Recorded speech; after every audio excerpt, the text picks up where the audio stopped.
আজকে আরেকটা ঘরোয়া অর্থাৎ হোম রেমেডি ঘরে তৈরি একটা কাশির সিরাপের কথা বলবো। যদিও কাশির সিরাপ নিয়ে আমাদের চ্যানেলে অনেকগুলো ভিডিও আছে, বেশ কয়েকটা ভিডিও আছে কাশির সিরাপ নিয়ে। তারপর আরেকটি নতুন ভিডিও কেন? আসলে কাশিতে আমরা কিন্তু জীবনে একাধিকবার ভুগে থাকি। এরকম না যে জীবনে একবারই কাশি হয়েছে, সেটি সেরে যাওয়ার পরে আর কাশি হয়নি, ব্যাপারটা সেরকম না।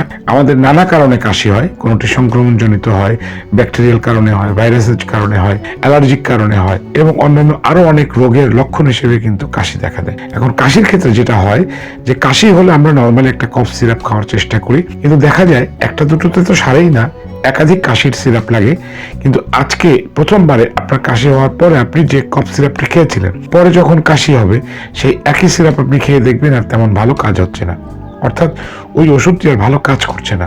এক্ষেত্রে হতে পারে কাশির ধরনটি ভিন্ন, কারণটা ভিন্ন, অথবা ওই সিরাপটি খানিকটা রেজিস্ট্যান্ট হয়ে গেছে। সেই কারণে বাজারে একাধিক কাশির সিরাপ আছে এবং নতুন নতুন কাশির সিরাপ আসছে। কারণ একটাই, যে কাশির সিরাপগুলো ঠিকঠাক ভাবে কাজ করে না। ঠিক একইভাবে হোম রেমেডির কথা যে আমরা বলি, আমরা বিভিন্ন উপাদান দিয়ে ঘরে তৈরি কাশির সিরাপের কথা বলি, যেটি অনেকটা নিরাপদ এবং বেশ কার্যকর। সেক্ষেত্রেও দেখা যায় যে একটি সিরাপের কথা হয়তো আমরা যে উপাদানগুলো দিয়ে বলেছি, সবার পক্ষে সেই উপাদানগুলো হয়তো সংগ্রহ করা সম্ভব না বা হাতের কাছে থাকে না। সব সময় সব উপাদান আমরা হাতের কাছে পাই না, তখন আবার একটা বিকল্প ভাবতে হয়। সেজন্য আমরা বেশ কয়েকটা বিকল্প কাশির সিরাপ তৈরির কথা বলেছি। আজকে আরেকটি নতুন কাশির সিরাপ তৈরির কথা বলছি এবং এটি বেশ কার্যকর, ভালো একটা কাশির সিরাপ। এবং এই শীতের সময় বিশেষ করে কোল্ড অ্যালার্জি বা অন্যান্য কারণে যে কাশিটা হয়, সেই শুকনা হোক অথবা কফ উঠুক, যে কোনো কাশিতেই কিন্তু এটি কাজ করবে।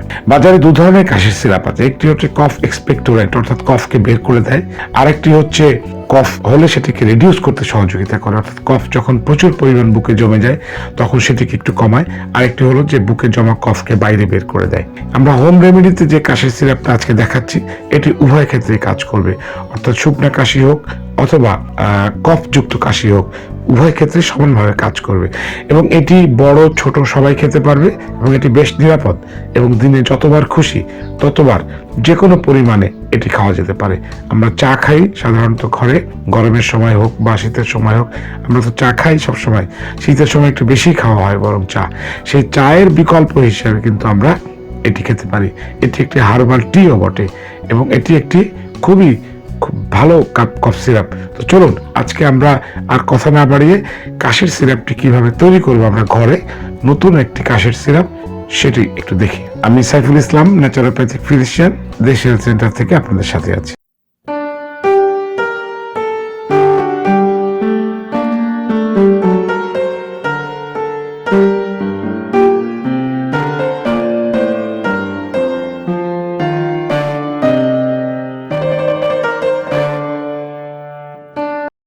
ঘরে তৈরি হার্বাল কাশির সিরাপটি তৈরির জন্য আমি নিয়েছি কিছু আদা, একটি লেবু, যষ্টি মধু, পুদিনা শাক ও তুলসী পাতা এবং মধু।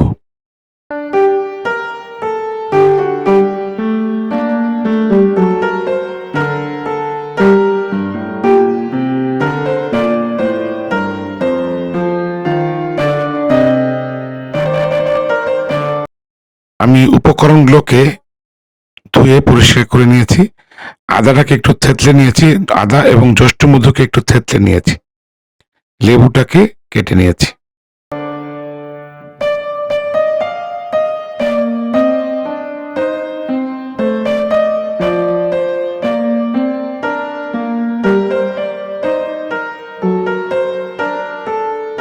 এবার আমি একটি হাঁড়িতে 1 কাপ পরিমাণ পানি নিয়ে নিচ্ছি।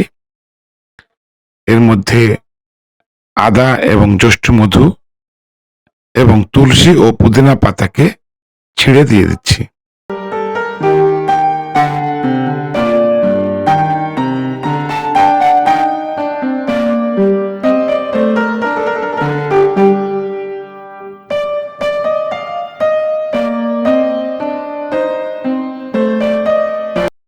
এরপর আমি কাপে লেবুটা থেকে রস বের করে রাখছি।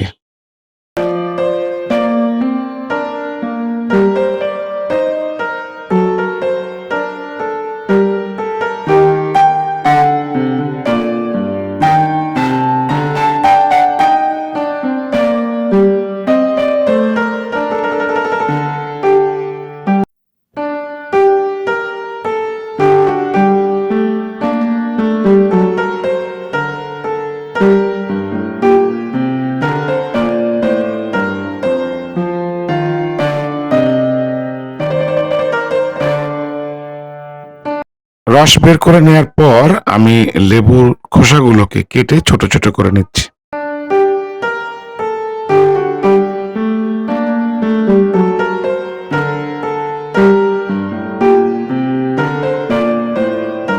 আমি লেবুর খোসাগুলোকেও হাঁড়িতে পানির মধ্যে দিয়ে দিচ্ছি।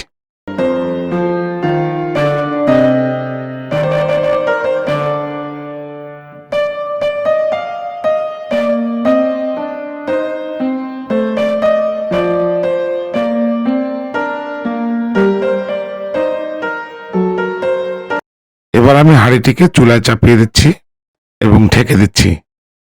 মাঝারি আঁচে আমি 5 থেকে 6 মিনিট এটিকে জাল দিব।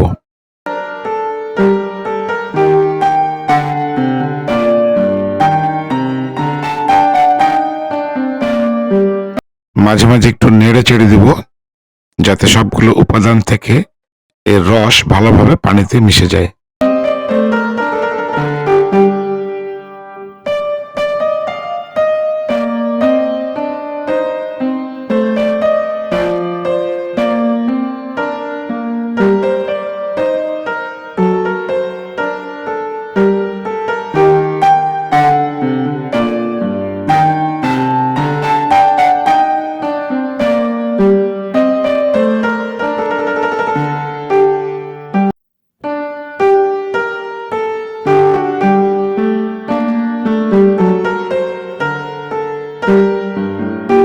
পাঁচ 6 মিনিট পর আমি চুলাটা নিভিয়ে দেব।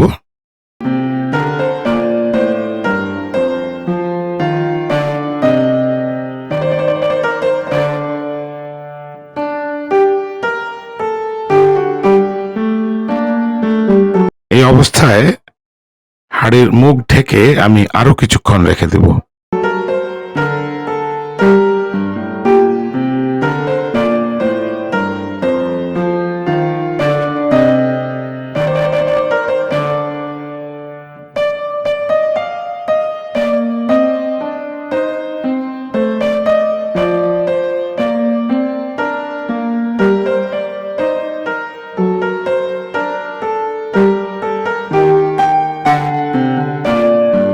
কিছুক্ষণ পর আমি পানিটা একটা কাপে সেঁকে নিচ্ছি। যে কাপে আগে থেকে লেবুর রস বের করা ছিল সেই কাপের মধ্যে আমি পানিটাকে ছেঁকে নিচ্ছি।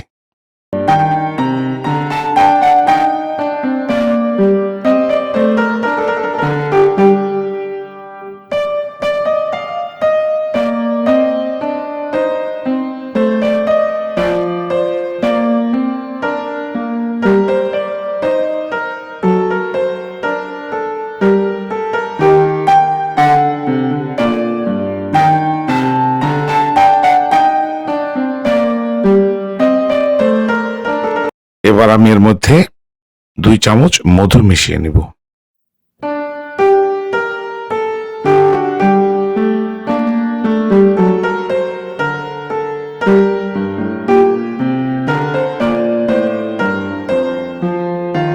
ব্যাস, তৈরি হয়ে গেল আমাদের ঘরে তৈরি যষ্টি মধুর কাশির সিরাপ। এটি অসম্ভব উপকারী।